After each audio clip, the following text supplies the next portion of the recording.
Garyx Wormuloid here, asking you to seriously consider voting for Hated Globey for Imperial Congress. He's a good man. And an even better cyborg.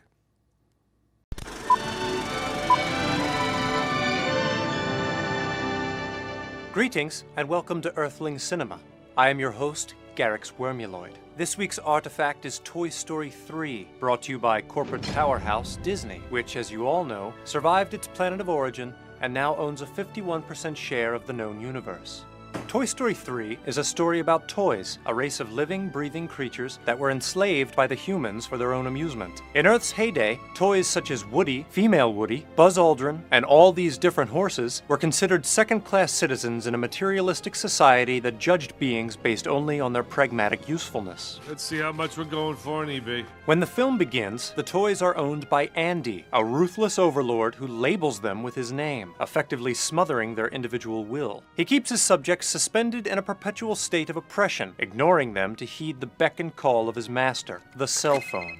Hello? A Samsung Galaxy Note from the looks of it. Andy must further cement control over his dominion by going to college, and since his toys don't have the test scores to go with him, he sentences them to the attic. The toys undergo an existential crisis. We're done! Finished! Over the hill! Hey! Uncertain about the sort of afterlife that awaits them up there. Oh, I hate all this uncertainty! Whoa. And their anxiety is justified. 3 words: spider webs.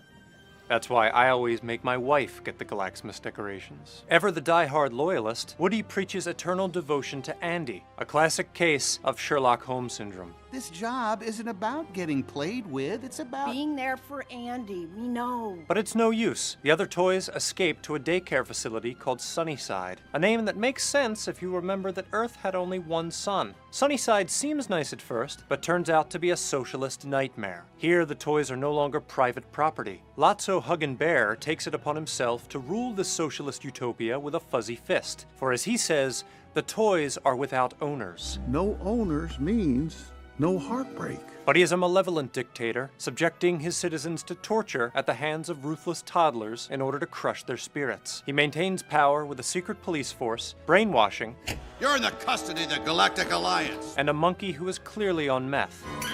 Lotso's walking stick doubles as a gavel, a symbol of order, and his strawberry scent strikes fear into the batteries of all who cross him. The toys try to sneak out unnoticed, but when Lotso confronts them, they figure why not stage a libertarian coup? Authority should derive from the consent of the governed, not from the threat of force. It works, and the big baby throws Lotso in the trash, the very place he said toys were destined to go. He drops his gavel walking stick, suggesting his reign of tyranny is over. But that ending would be too easy, so Lotso drags everyone else into the trash with him, and they are hauled off to a volcano. Here, salvation comes in the form of a giant claw, operated by a trio of racist caricatures.